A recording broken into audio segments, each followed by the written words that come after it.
If you're looking to improve your photos without spending a penny, then this is the video for you. Because today I want to show you a couple of quick tips which can help you to transform your photographs in any situation, regardless of the gear. Now, one of the big issues I see is that when beginners get a lens like this is the Sigma 150 to 600, naturally they're not going to zoom all the way in. And to me, this is only natural. When you're zoomed out, it's far easier to find your subject. However, there is an issue that comes with this, and I'm going to show you that by using these red deer over here. So as you can see, there's some really nice looking stags here. However, if we shoot at 150mm, the shot is going to end up looking like this. And as you can see from this, it's a very cluttered frame. So my first tip here is to fill your frame with intention. When I wrote that down in the script, I thought it sounded clever, but now saying it out loud, it sounds a little bit like something you might read in a Hallmark greetings card. Dear Richard, we're sorry for your loss. Fill your frame with intentions. So how do we go about fixing this? Well, the first thing is to zoom into 600mm. I would initially say to beginners, start off at 150mm, especially with these slower subjects. And then once you've found your subjects, you can then zoom in and simplify your composition. And you'll end up with something which looks more like this.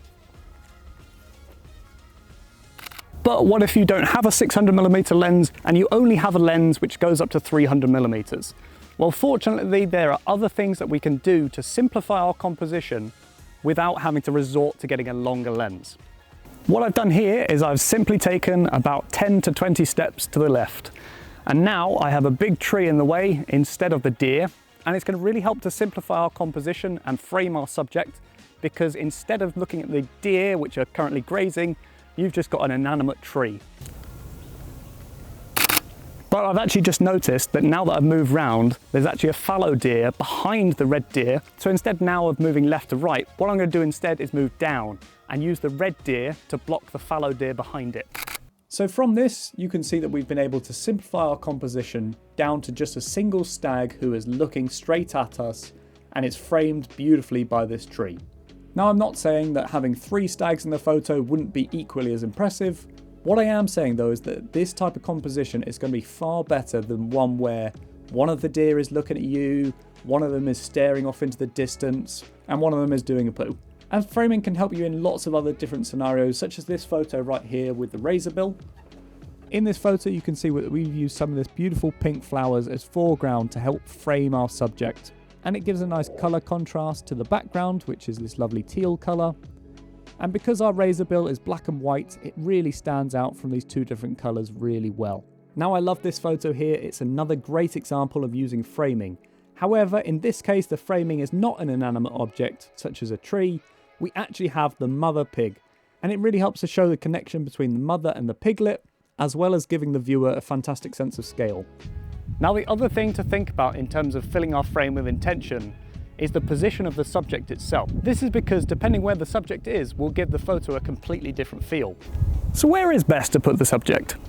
Now, there is no optimal position that will suit every photo, but what I want to show you is a couple of different options that you can use and try out. And the first thing I want to talk about is when a subject is in motion, such as with this puffin here. Now, I took this photo over on Skomer Island, and the thing I want to point out is the use of the negative space. From this, you can see that the puffin is flying into the empty frame, which is going to be far more effective in terms of telling the overall story of where the puffin is going. Obviously, in this case, it's quite a simple story of it's just a puffin flying across the sea. Whereas if the puffin was on the right side of the frame, we wouldn't know where the puffin is going, only where it's been. But it doesn't just have to be when a subject is in motion that you might want to put it on either side of the frame and use the negative space. This photo right here of a beautiful red squirrel was taken in the Yorkshire Dales, but I wanted to use the negative space to help set the scene and show the viewer the beautiful surroundings where this squirrel is found.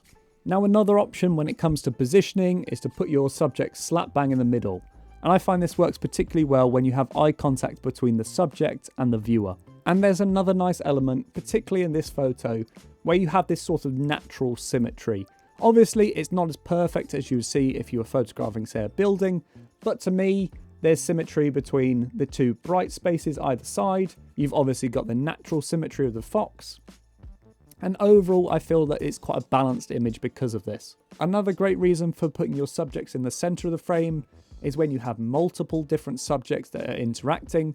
So in this case, 2 red deer stags who are rutting, and clearly the eye is drawn to the action and the center of the image. And I find that centering your image can work particularly well when there's a nice contrast between the subject and the backgrounds. So in this example, our whole frame is entirely green, and as such your eye is naturally drawn to the contrasting areas, which in this case is the billing which is occurring between the two puffins. Now, as you're starting to see, it's not just the subject that's important in our frame, but each element has got a role to play in producing the final image. So now I want to talk a little bit about the importance of our backgrounds. Now I want to quickly draw your attention to this photo right here, because it's a rather interesting use case. There are very few landscapes and backgrounds that I can think of that move in the way that waves do. And in this case, the waves crashing really helps to give the photo some drama. And if the seals weren't fighting in front of the crashing waves, it'd be a much more boring photograph. So definitely try and always be aware of the surroundings that you have around you and try and incorporate them into the photos in any way that you can. And if we remember back to earlier in the video with the deer park, you want to make sure that you're removing any distracting elements in the background in any way that you can, be that through the use of blocking, or perhaps even in post through removing them with Lightroom. Now there is one element that we've not yet discussed, but when it comes to photography, it's the most critical thing of all, and that is lighting.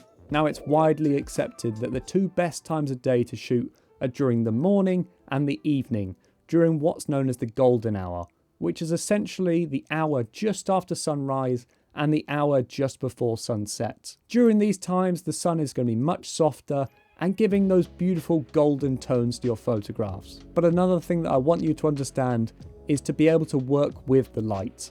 And what I mean by this is not to try and push your edits into being something that they're ultimately not. For example, if we look at this photograph here of the swan, you'll see that even though the subject is backlit, we're able to recover a lot of the details from the swan in post. Whereas if I compare that to this photograph here, you'll see the background is much brighter, and if I tried to recover the details from the stag, then it would lead to a lot of color noise, which ultimately would look nothing like the stag, and more like a stag that's wearing a Technicolor Dreamcoat. So in this case, I think keeping the subject as being a silhouette was a far smarter option to do. Now silhouettes work particularly well for subjects which are quite distinctive, such as with this heron here.